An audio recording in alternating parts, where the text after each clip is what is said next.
Welcome to Ladies Talking Love, episode 71, Create a Life You Love.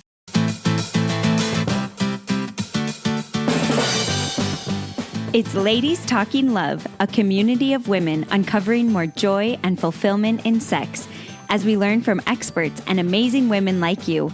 Together, let's create a world where women's sexuality is celebrated and understood, beginning with our own. I'm your host, Ariel Finlinson. Let's talk love.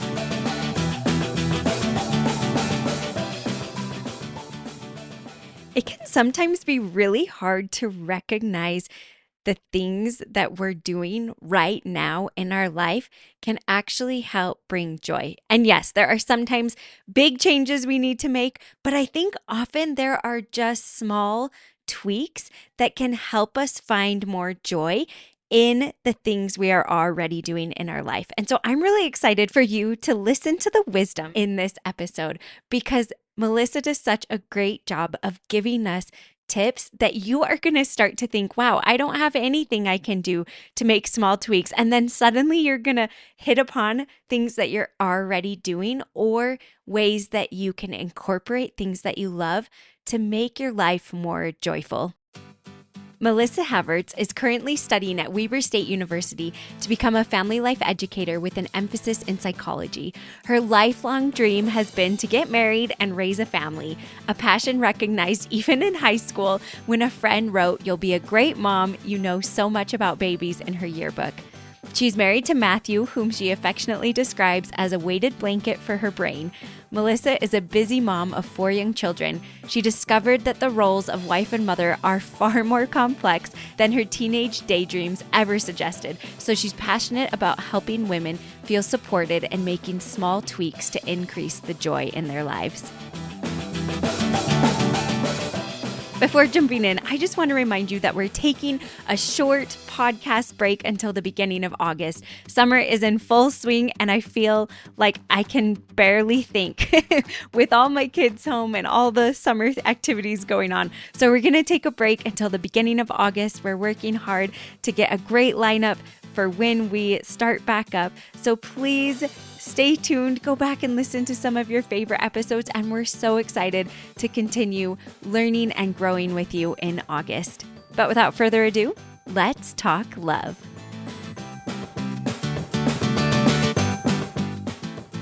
I'm so excited to welcome Melissa Havertz onto Ladies Talking Love. Thanks for joining me, Melissa. Thank you, Ariel. I love your podcast, so it's fun to actually be on the other side and talking to you. I'm excited to talk today about creating a life that we love, because I think there are so many simple things that we can do to make our everyday life fulfilling, but it can be hard to do that. So I'm excited to dig into this topic with you. Can you just start off by telling us how you became interested in helping women feel empowered to find the joy in some of these everyday loads that they may carry?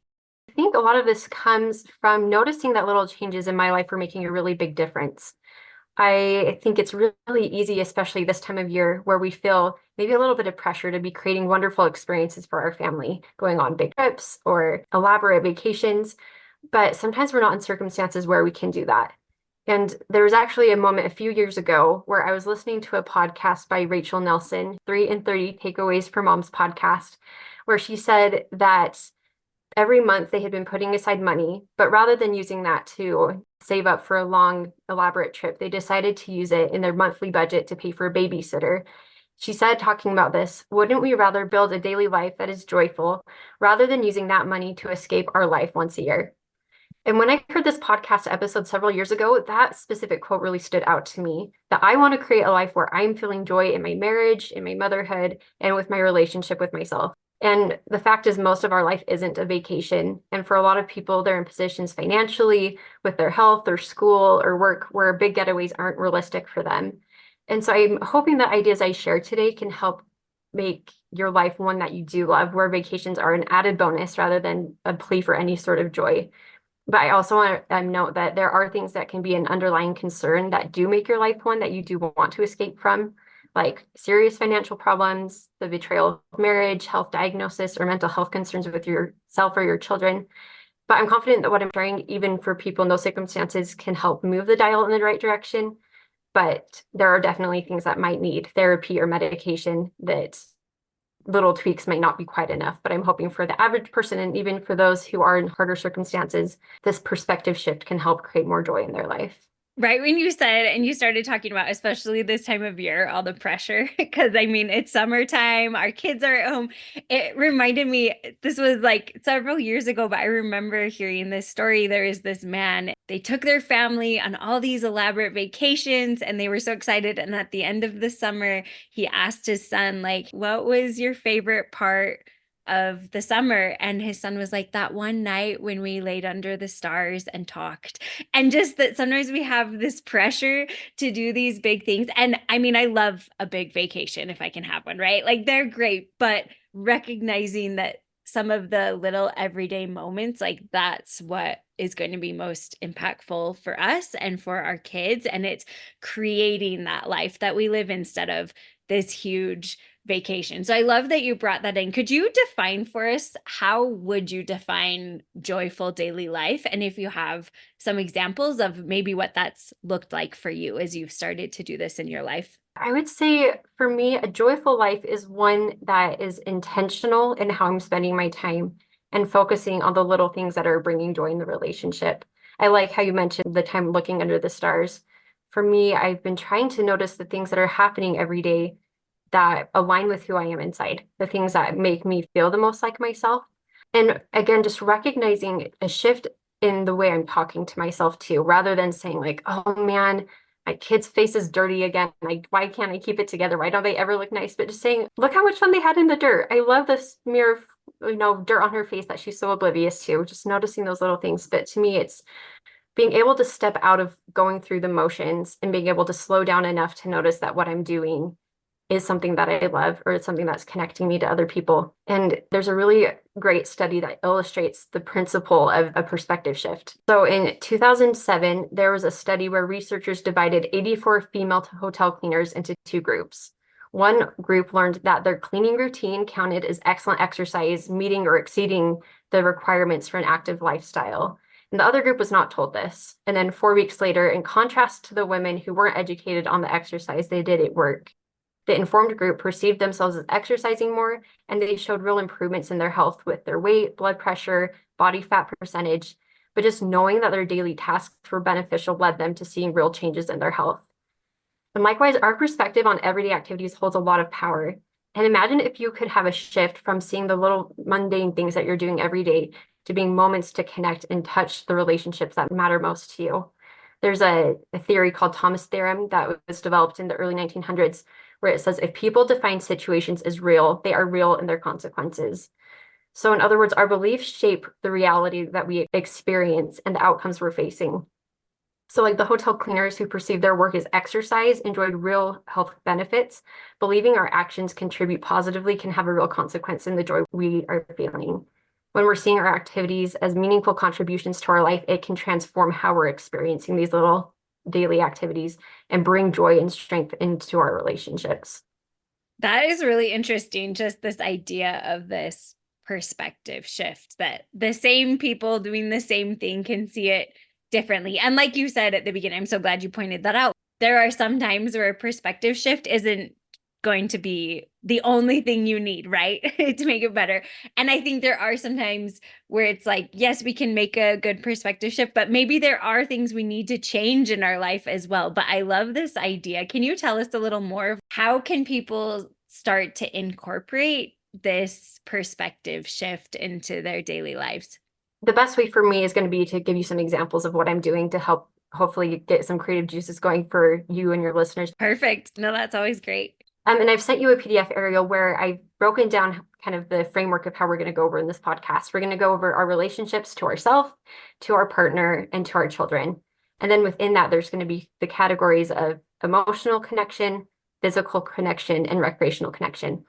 Writing down the thoughts that are coming to you, I hope is going to add a little bit of weight to what you're already doing. Going back to that study, they wrote down, vacuuming burns 50 calories per whatever, or lifting and changing sheets means this amount of calories. So they had something they had in their lounge where they could see this is what's working and this is what it's doing for my body. Mm. So writing down these things that you're doing, I think you're going to be surprised to say like, oh, I do something like that, or these are things I could actually pay attention to. And writing it down is going to help you have a better perspective and maybe be surprised at how much you are contributing. So again, ourselves, our partners, and our children. And if your listeners don't have children, of course, they're welcome to listen to that or skip it. I love that you broke it into the three categories of self, partner, and parenting as well, because like we've talked about on the podcast, getting in touch with ourselves and taking care of ourselves is so crucial. So what would you say then as we dive into talking about ourselves and being connected to ourselves with the first one emotionally? Why do you think it's something that we as women often struggle with? I think it's often because we are so entangled in the relationships around us. I don't know if you've heard of family systems theory, but it's this belief that all of us are emotionally connected to each other. And it's almost like we're cogs that are interacting with each other. And that's healthy and good. We need to be interdependent with each other. But when you start having your own emotions so impacted by the behaviors of those around you or the beliefs of others around you, you kind of forget yourself. There's something in that theory called self-differentiation, where you can still be emotionally connected to each other, but you know who you are inside. But when you've got whining children or your partner's taking out frustrations on you or deadlines at work, you have all these pressures that it's really easy to put your needs on the back burner. I think because as women, we're so outward looking, it's really hard to take that pause and look at yourself. But I believe when you are connected to yourself, everything else is going to be much better. The cogs are going to run much smoother if you don't have a kink in your gear. If you're really there and fully yourself, you're going to be able to present yourself much better in all of your relationships. Yeah. And I feel like for me, so much of my life was about taking care of others and noticing others' feelings and making sure that they feel welcome or that the babies are taken care of if you're babysitting. I think there's especially pressure for women in this area. And so I think it can be so easy to feel like our needs aren't as important as others and they don't come first because the people in our life are more important. But I think that's so important to switch it and recognize if we take care of ourselves emotionally, we're going to actually have water to pour from, like to give to other people in our life. I love that. And I think this is definitely, I believe, the foundation to all these other relationships. If you're emotionally connected to yourself, you're going to be able to much more authentically be connecting to the other people around you. Can I give us some examples of how I do this? Yeah, I would love that. The first one is I actually measure my mood. I have an app on my phone that will send me notifications throughout the day, and I can mark how I'm feeling, and then at the end of the day, kind of an overall feeling for the whole day. And it's been really interesting. I've been noticing patterns that Thursdays are often my lowest days, and it makes sense. Wednesdays are really hectic. And so Thursdays, I kind of have a natural decrease in energy. And so I'm able to say, okay, Thursdays, I need to take it a little bit easier. And I also just notice there's a natural up and down with my emotions. So when I am having a down day, I have actual data to say, okay, this is normal.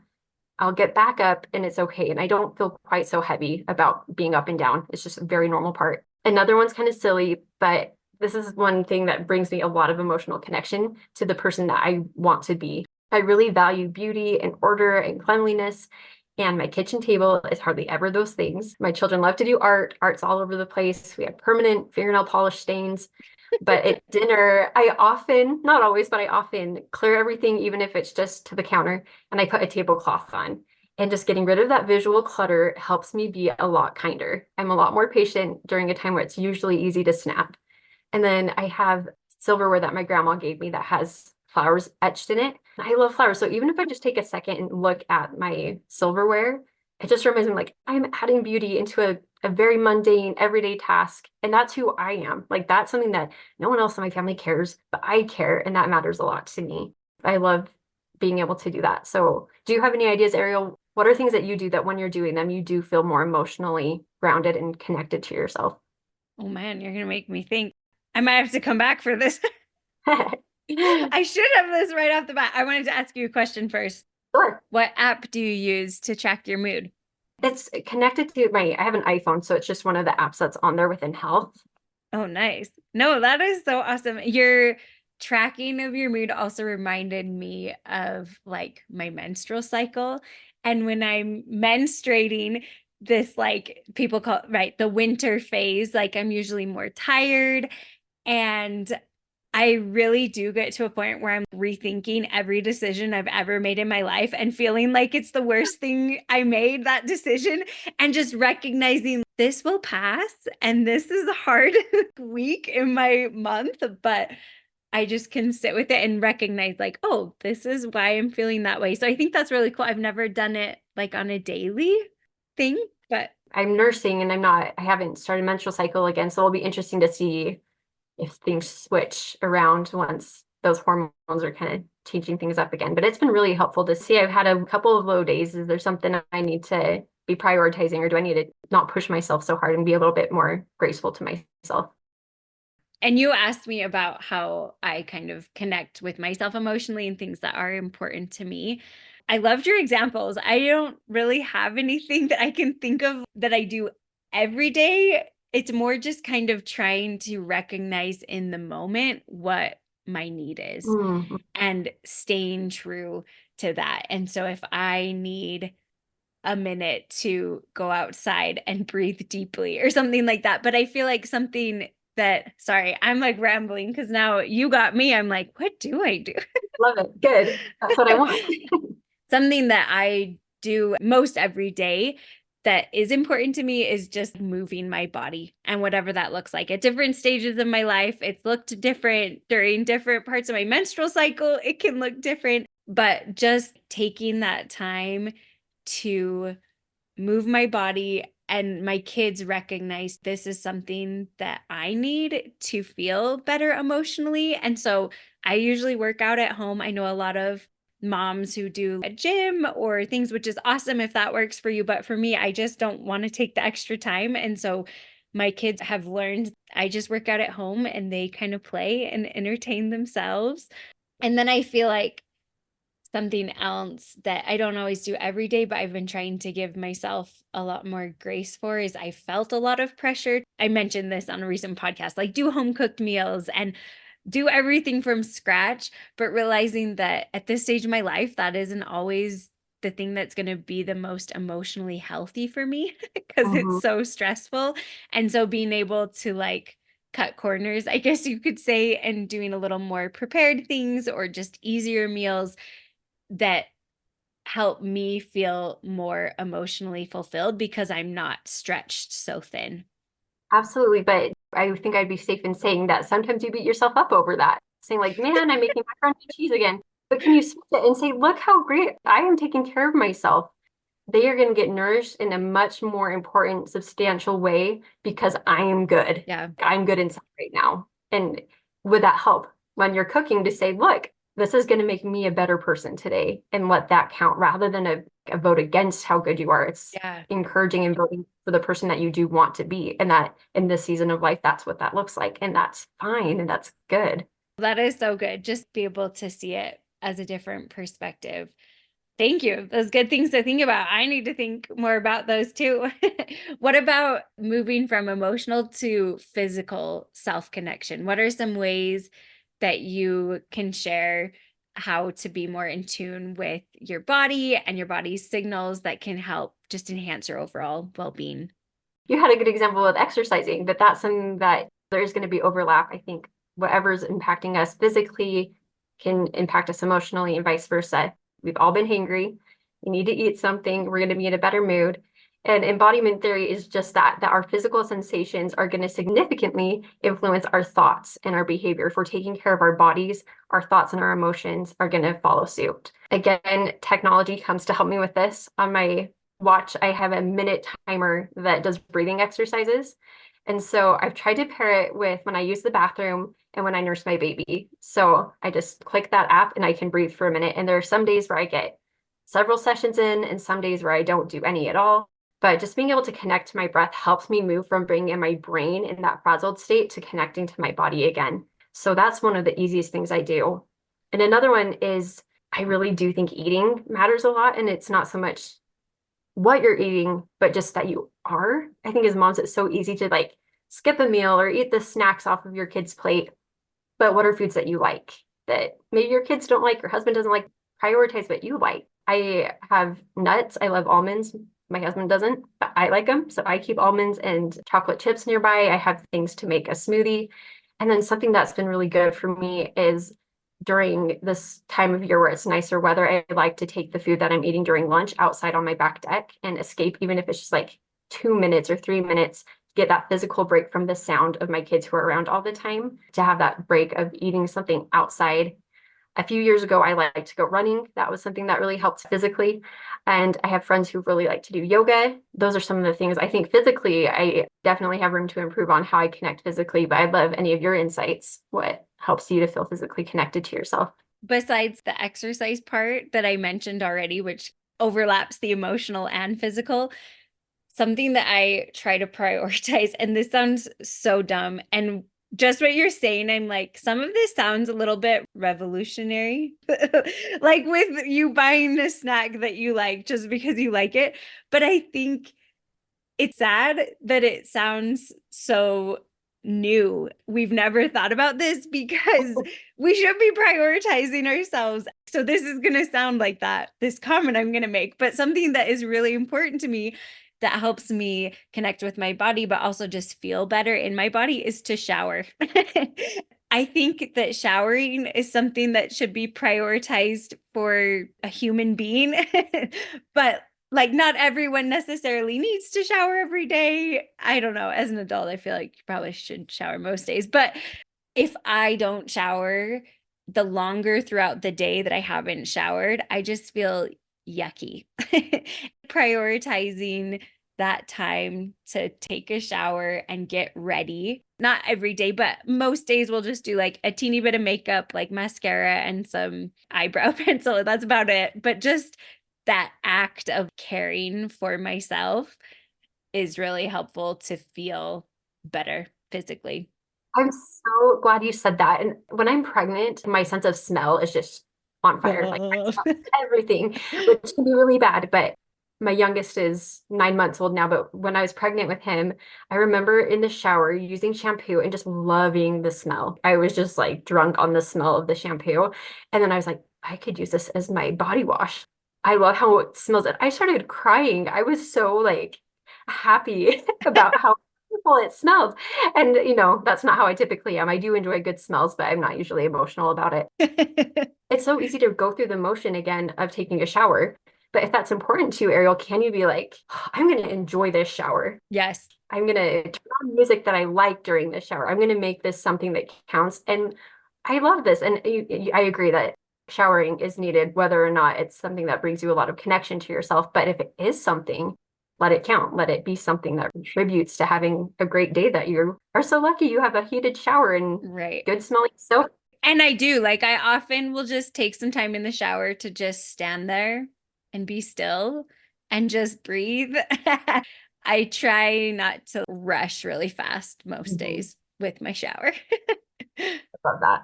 The next one you said was recreation. So, how do you balance this idea of fun and recreation? But we all have so many things on our plates that can be really demanding. So, how do you take time to create fun and recreation? I love that. And I think it's so easy to feel guilty if we're taking time to have fun. I think we're so driven by checklist and priority that it sometimes feels like we're wasting time if it's something purely fun. But there's a quote I love that says, "The work is never done. You have to laugh during the work." And so trying to incorporate, I love the solo trips. I love the vacations. I love these things. I'm not saying we shouldn't do those, but what are the daily fun things that we can do? You actually have a resource I really love, Ariel, about becoming a mom, that often it's easy to lose yourself and even what you like. So I know you have a resource that's really good to help women kind of break down what do they even like. That could be helpful if that's something some people are struggling with. We can link it in the show notes. It's called the Grow into Loving Motherhood. It's ladiestalkinglove.com/grow. We'll put it in the show notes. That would be a great resource for someone if they're not sure where to start. Another one is happiness expert Gretchen Rubin recommends that if you're not even sure what you find fun anymore, think about what you like to do when you were about 10. So as I'm talking, Ariel, think about what you liked when you were 10 to see if this works for you. But this was actually really true for me. I remember when I was 10, I wanted to own a buffet with an attached flower shop and be an author. And that's not my career aspirations anymore, but those are still things I love.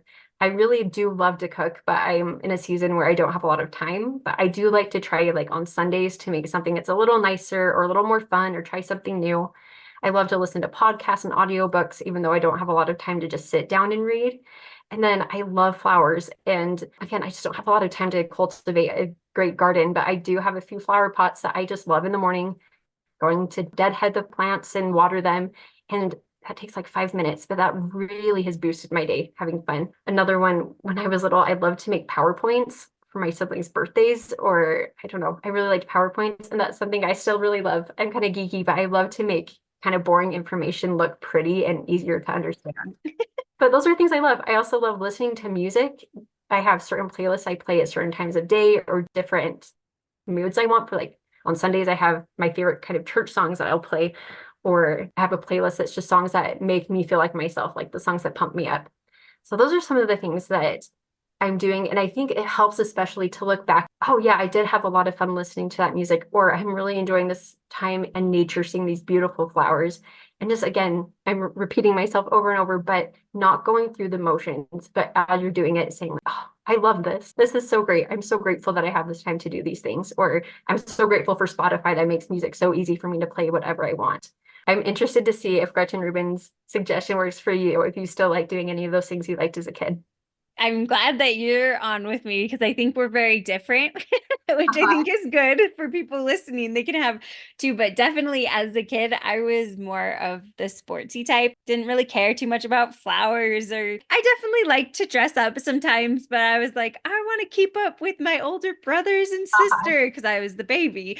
So I feel like a lot of the things I like to do are more of the active, like biking and hiking and sports. And so this isn't always a daily thing, but I have been prioritizing over the last couple of years. I play floor hockey with a group of gals in my city, and it's just been a way for me to really have some fun and incorporate it into my body movement because that's something I like to do and that really helps me with all of these categories, but to make it fun and a way to connect. Something else that I also love is baked goods. And so I don't always prioritize that a ton, but every once in a while I'm like, oh, I just want to cook something. And so I wish I liked cooking real food as much as I like to bake things, but that's something that I like to do as well. And then my last one I was thinking about was I've always loved and been a sucker for just sweet little romance stories. And so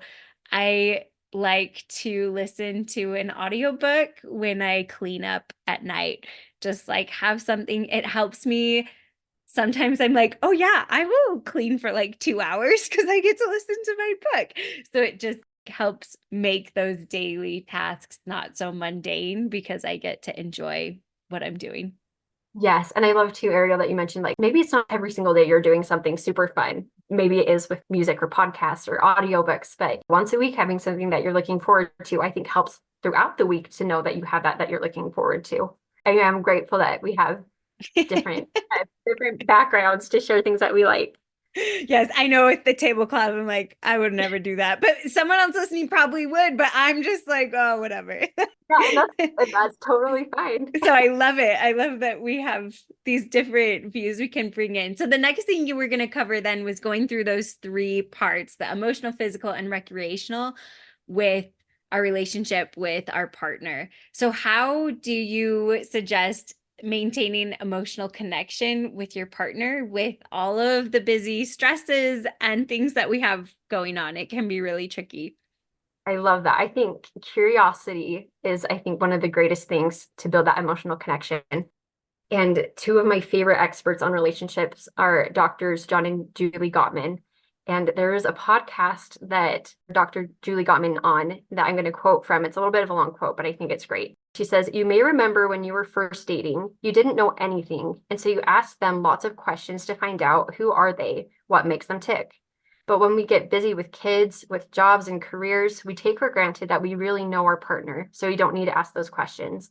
But think about it. Every single day is a new experience, and every new experience builds another layer of identity into each individual.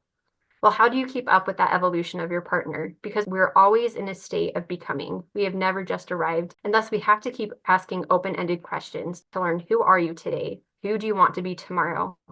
Those are important questions to keep repeating throughout our relationship.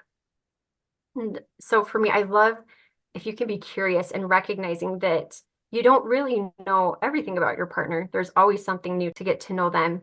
And for me, being emotionally connected to my husband, Matthew, is by really letting him know me and really wanting to know him.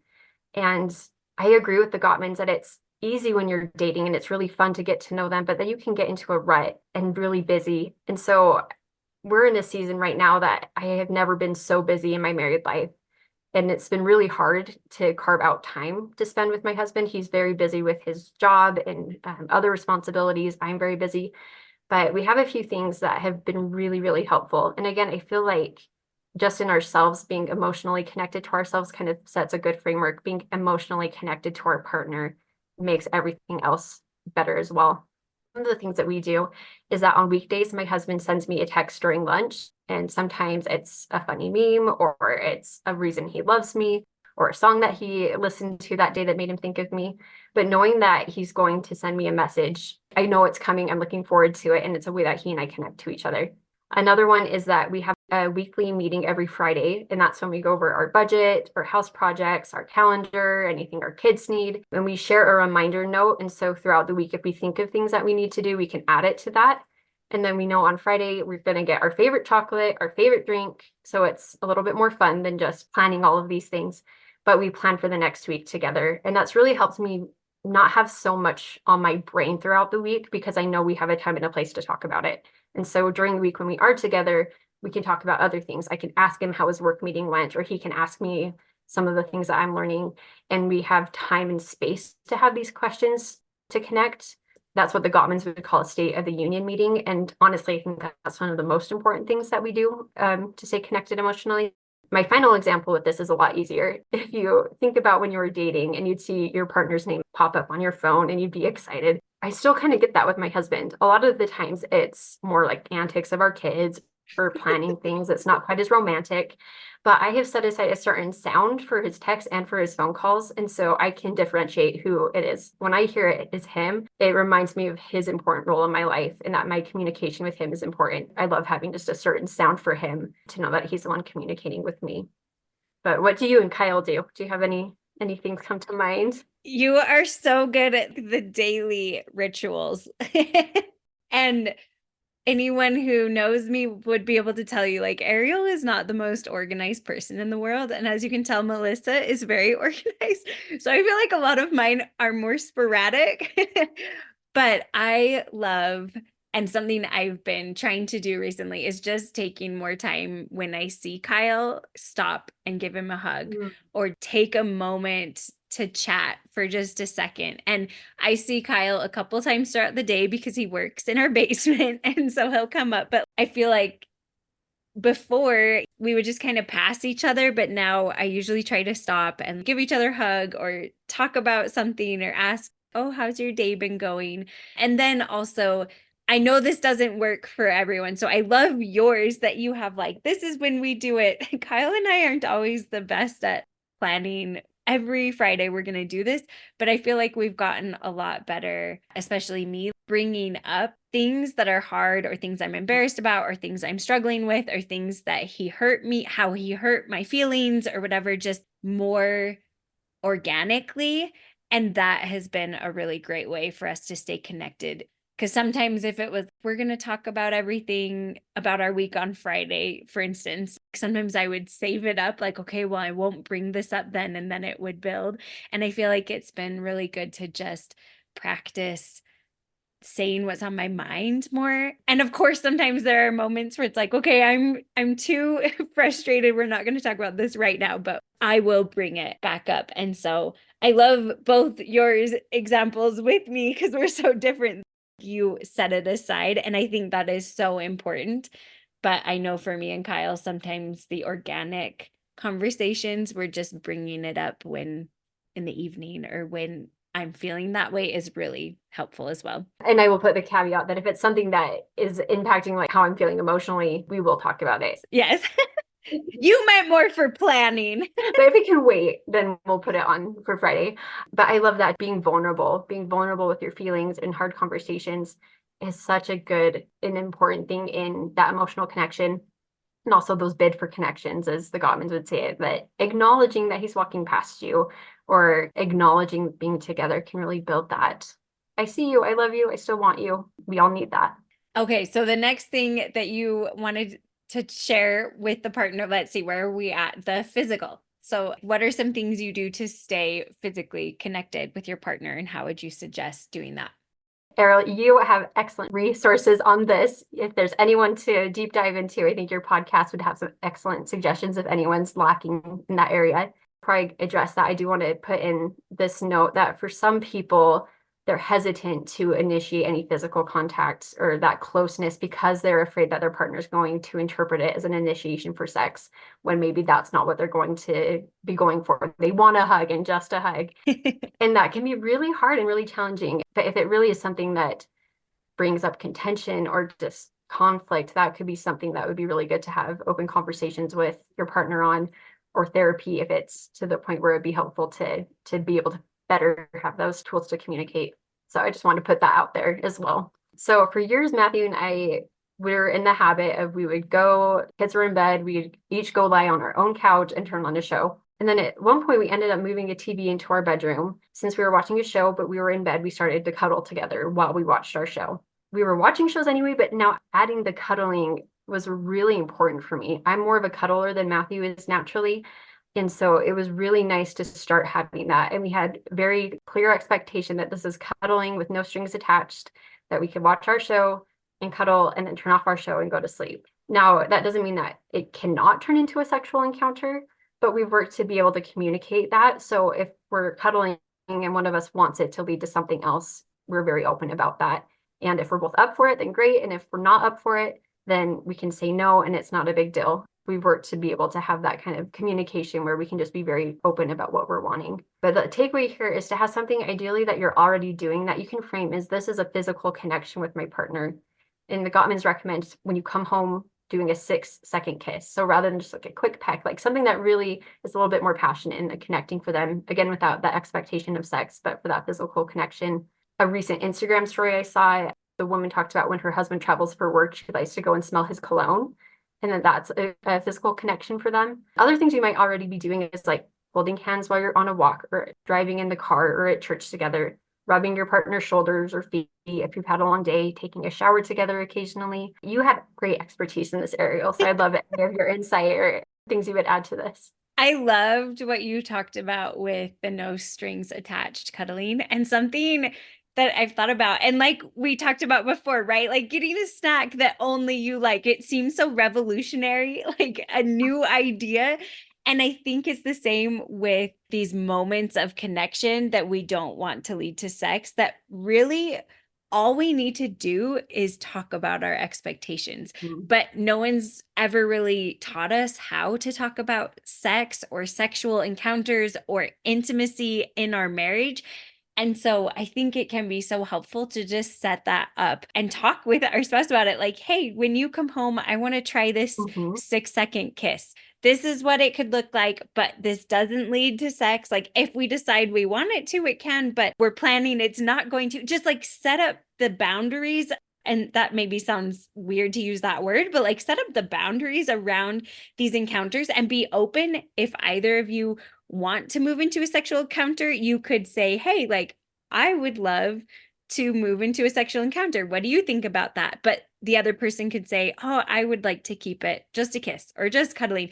But I think just using our words, like we say, right, to our toddlers a million times a day, use your words. I think that that is one of the most powerful things we can do around expectations. And I just wondering about like, oh, is he going to want to move into sex? Or if I hold his hand, he's going to think this means to go to the bedroom. Set that up that you want to touch more without sex. And then you can even set a sex date. How about we plan to have sex on Thursdays, whatever, and then all the touch in between, we can explore touch in a way where there's no pressure that this is going to necessarily take us to the bedroom. If we want it to, and we both are in agreement and we both are like, yeah, let's do it. Sure, go to the bedroom. But I think it can be really helpful to take the questioning out of it because then you can lean into the touch more without this fear of like, if I lean in more, is he going to think that I want to go to the bedroom?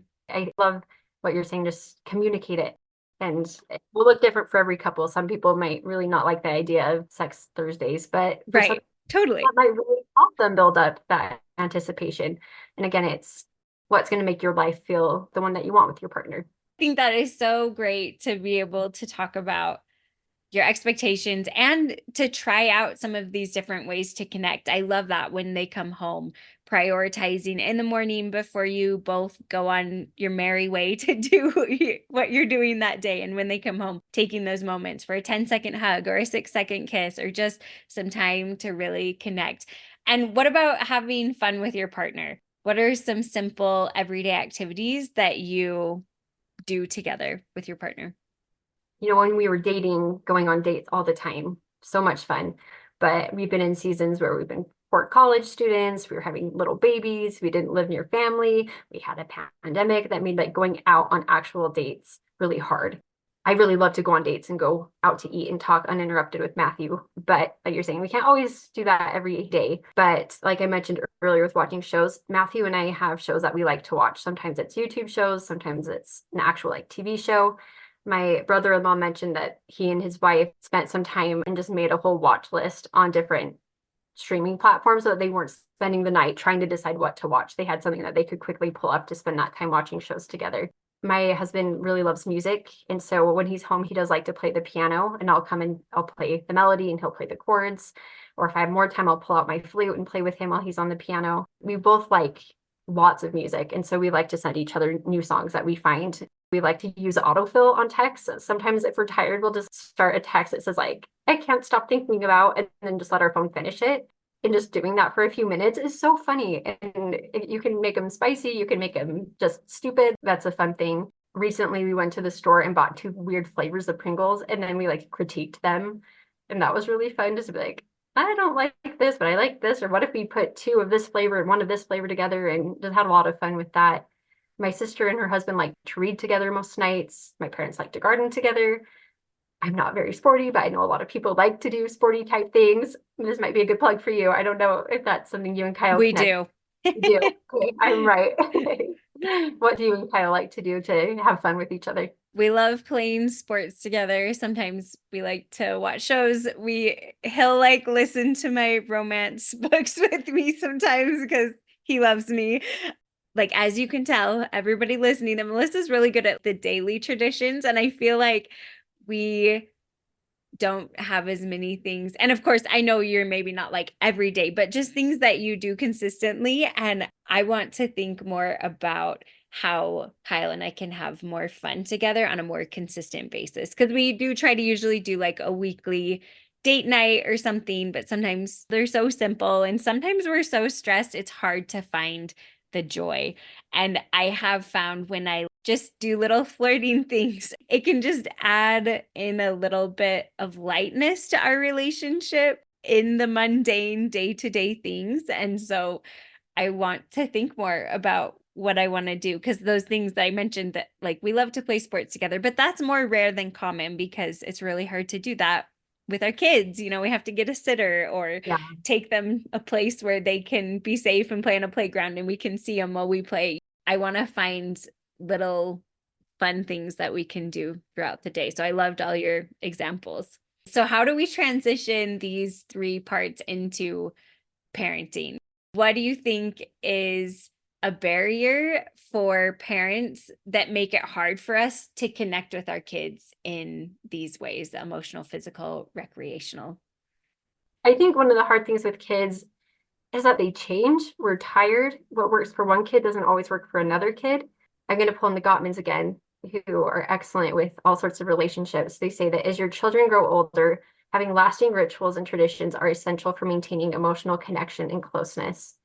And I know rituals can sound like a big, intimidating idea, but a ritual really is just anything that you do the same way often. It can be a special habit or a routine.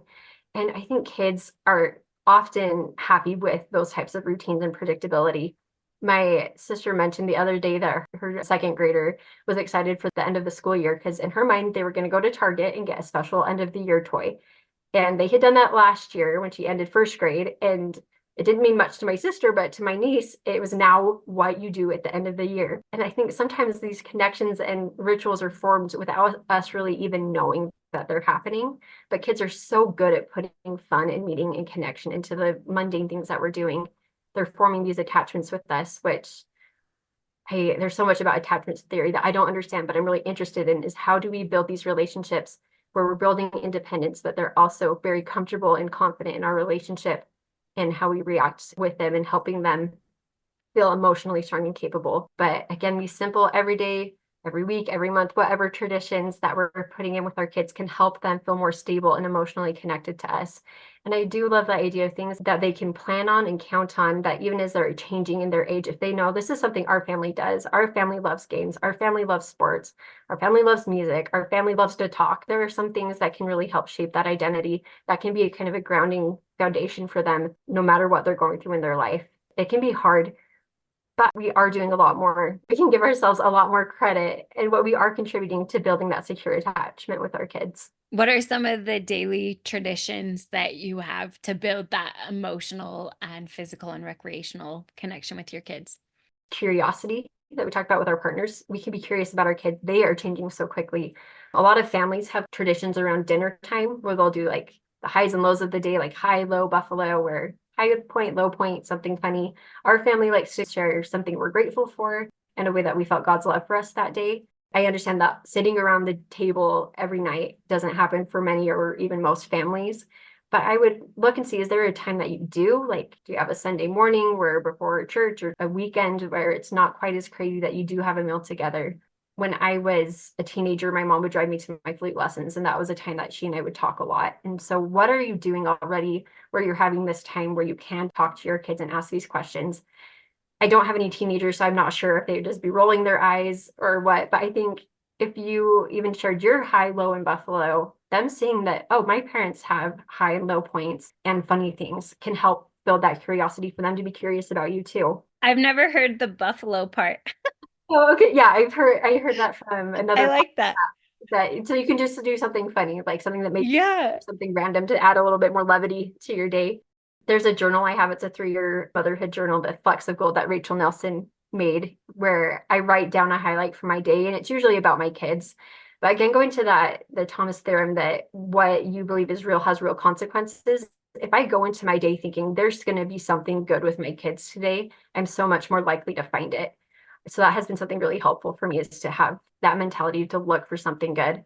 But there's a lot of things I think your listeners are probably already doing, that they're taking pictures of their kids or they're texting their partner or their friend about something really frustrating their kid is doing or funny that their kids are doing, or keeping a note on your phone for the funny way your kids are pronouncing things. Like, I think there's a lot we're doing that I think naturally we are connecting to our kids and building that secure attachment. We just might not see that that is what we're doing. When you started talking, I was like, oh no, she's going to ask me what I do. And I was like, I don't do anything. And then I was like, no, I do. But this is the thing. The goal is every night, but it doesn't always happen. But we do like snuggle time with our kids, and we Mhm. usually read a story with each of them. Kyle and I each take a turn with each kid. And so they get Yeah, some one-on-one time with each of us reading a, it totally counts. but it like didn't come to my head like you said. Yeah, I hadn't realized that, but I was like, oh yeah, that's good. And then when I'm more on top of things, I love doing it throughout the day. Mhm. Ralphie Jacobs talks about it, special time, like setting aside 10, 5 minutes, 15 minutes, depending on the day. Sometimes it's like 5, and just child directed time where they get to choose the activity. Our only boundary is like no screens, Mhm. and they get to choose, and we spend that time. I'm totally focused on them. And so I feel like that's been some helpful traditions for emotional connection. So, what would you say then to stay physically connected to our kids? I'm a nursing mom, and so sometimes I'm very touched out by the end of the day. So I just want to put, it's normal to sometimes be like, ah, I don't want anyone to touch me anymore. Some kids love to snuggle. Some kids prefer a back scratch. Some kids aren't really into cuddling that much. So I think understanding your kids' preferences is important. But for young kids, we're often first person they see in the morning, the last person they see at night. And so I think those are a great time, like you mentioned, Ariel, to cuddle with your kids before bedtime. In the morning, when my older kids come up, I try and give them a quick hug. And then my youngest daughter still wants me to come and carry her out of bed. And then my baby, I get him out of his crib. And that's a natural time to just kiss and cuddle on them. And at night, there's a tradition my dad started growing up was before bed, you get a hug, a kiss, and a pat on the back. And that's so ingrained now that if I like happen to leave their room and I haven't done it, they'll be like, Mom, a hug, a kiss, and a pat on the back. My husband's changed it a little bit where I can't remember what he calls it, but it's a lot more fun. Mine's like sweet, and then his is like tickling them and like blowing like raspberries on their cheeks and chopping up their back. But that's the fun physical connection with them. It's so beneficial to be hugging your kids every day. And at Disneyland, allegedly, if you hug a character, they won't let go until you let go. And I don't know if that's true or not, but if it is true, that's something I want to try with my kids. I just do a quick hug, but maybe if I lingered and let them decide how long that hug should be, they might be getting longer hugs that they might need that I'm not aware of. So that's something I kind of want to try. And then another one that's unique, again, to having young kids, when I do my children's hair, which is not every day, but if I do take that time to get their hair looking nice, I've tried to pair thinking about something I love about them while I'm doing their hair. And sometimes I'll say it aloud to them, but sometimes it's just in my mind. And it helps me to remember, okay, this child's important to me. I'm not always great for like rushing and trying to get out the door, but I've noticed a difference in my demeanor if I'm trying to think those kind of things about them during that physical act of getting them ready. So those are a couple of my thoughts. I love that. Our kids usually come and snuggle us in bed when they wake up for a bit, and that has kind of become a tradition. It's not every time, but it's just something that they usually do. Yeah. And so that's a good time that we just snuggle. And then throughout the day, I just try to touch them when I'm going by or give them a hug. And I've seen that too, not letting go until they do. And I think it depends on the moment. I've even noticed with my baby who just turned 1 that she'll be playing and then she'll just come up to me and need me to like grab her for a second, and then she's good to go off and play. And just a good reminder to me that I think all my kids need that, even if they don't realize it, just to help them feel secure and you're cared for and loved and we're here for you. And so I think just those little touches can be so helpful. I was just thinking about teenagers, and I know you and I have kids that are the same ages, so we aren't quite there yet. But Sally Clarkson is someone I really admire as a motherhood mentor. And she mentioned with her teenage boys specifically that if she had food, they would come. And that would be a time that she could scratch his back and talk to him and overlapping that physical and emotional. But I think food is a great way to physically take care of your people. And then also maybe with teenagers, that could be especially helpful is if food's involved, they might be more likely to want to participate than just come and snuggle you in the morning. Yes, invite them in with something that is important to them. Yes. What would you say with the recreational side with kids? How can you help make these really long, sometimes mundane and overwhelming days feel fun and have, I mean, of course, we can't make the whole day, but have moments of fun and lightness about it? I love the example with my niece that took a routine shopping trip to be like a closing ceremony, that something they were doing anyway became something fun. And kids are so good at this. I think we can often follow their lead to see how they make things fun. For our family, from transitioning from like weekend to the week can sometimes be like, oh, it's a Monday. We have a Monday movie night tradition where we do pizza and games and a movie.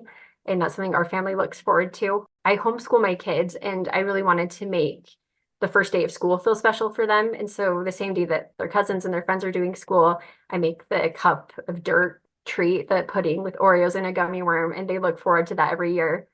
And since I do homeschool my kids, I do have more time during the day with them. And so our mornings start with they eat breakfast and I will read a story to them, which is great because their mouths are full and I can usually get more of the story done because they're not talking. And then we move into doing a guided YouTube art craft together. I really enjoy doing crafts with my kids. And I think another thing, how you asked, how can we do this when things are really hard? If there's things that you're already doing that you love, if there's a way to invite your kids into doing that with you. I really like cooking, but there are definitely times where I'm like, I do not want my 3-year-old cooking with me because I need to get dinner done.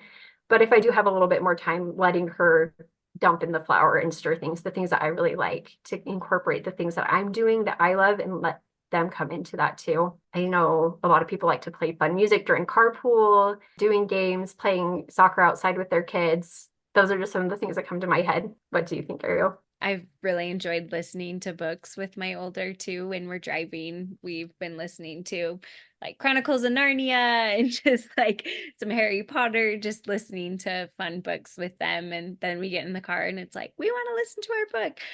And then we also, kind of similar to you, Melissa, except ours is Friday night. So we do a movie night every Friday night and we make homemade pizza and No.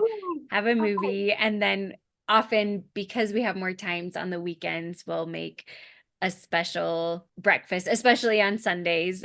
We'll like do a breakfast thing that's a little more fancy and usually make fancy as in not cold cereal and make a dessert for that day. And so just little things like that that they look forward to. And then of course holidays. Oh, yeah. We love holidays, and for a lot of holidays we have specific traditions and our kids know.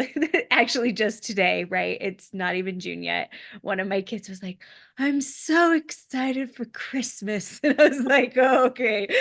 We still have a long time, but just having those little things that they love. We have a St. Patrick's Day celebration that's super unique, but fun that we like to do. Kids, I feel like they really do. And it's so easy as an adult to, I think we do get excited about traditions, but it's so easy in the day to day to like, I don't know, again, going through the motions. But my daughter woke up one Sunday morning and just cried because it wasn't Monday. She was just so excited for our Monday movie night and was just devastated that she had to wait another day. Like it really does mean a lot. And I think it does help to say, like, this is what our family does, and this is how I fit into this. Yeah, so good. Thank you so much. You've shared so many fantastic insights and a lot of really actionable things that people can start to think about and decide how they might want to incorporate it. Do you have any other insights or things you want to talk about before we close up? My biggest thing is I think it's so easy to think there's more to do. There's always more to do. There's always ways we need to improve. And if there's anything people take away today is I hope that they hear my voice as a vote of confidence in what they're already doing. And that just as those cleaners could see vacuuming is counting to their health, can you see texting your husband as this counts? Can you see patting your kids back when they're falling asleep? This counts. Or taking a moment to like drink your own drink outside where you can't hear anyone. This counts. I would encourage that if people are writing down any of these things, to put it somewhere that you do see it, just like how they saw it in their lounge, they could remember as they came into work that this matters. And this is just a great starting point. I hope that as you're going about your days, you're going to start noticing more to add to your list, not because it's more to do, but it's more you're already doing. So you can keep saying, look at all this that I'm already doing. I am full of life that is worth loving, not one I have to escape from, but one that every day I can come and I can keep growing and enjoying it. We're not having to create a life we love. We are already living one that we love. Thank you so much.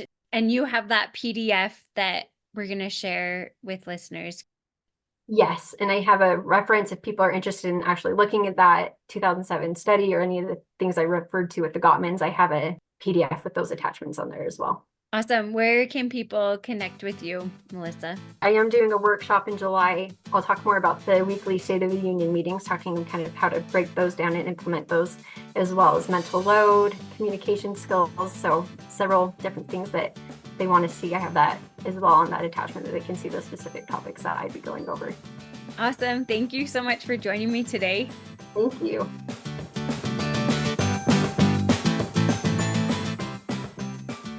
I hope that you had some little aha moments in this episode like I did. Melissa was asking me like, okay, what do you think about this? What do you do? And I was like, I don't know, Melissa. I don't do these things.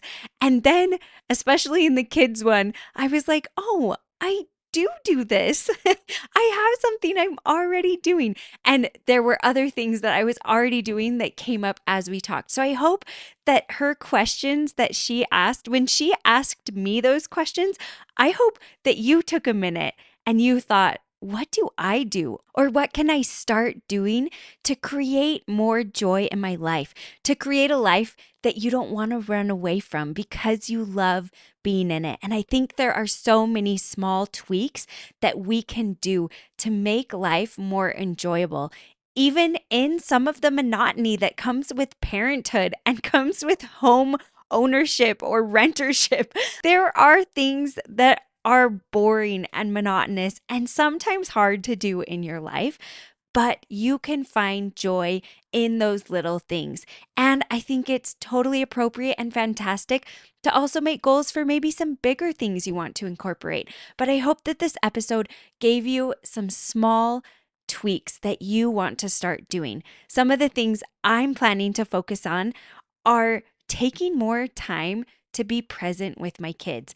I want to put my phone down and take several minutes each day to just look them in the eyes. Sometimes I go throughout my day and I'm like, wow, I haven't even looked them in the eyes because, they've been saying, hey, mom, I'm hungry. So I'm grabbing sandwiches or doing these things. And I haven't stopped and gotten on their level and looked at them in their eyes. That's something that I want to do. And I want to continue taking those moments to connect with Kyle throughout the day.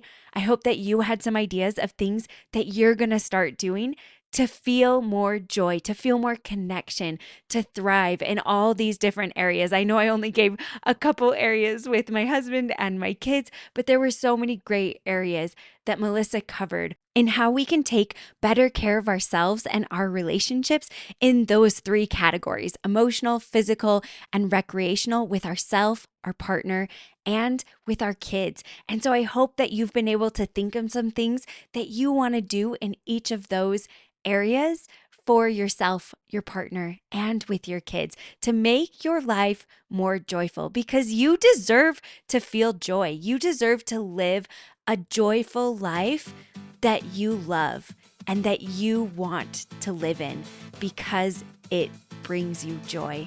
As always, thanks for talking love.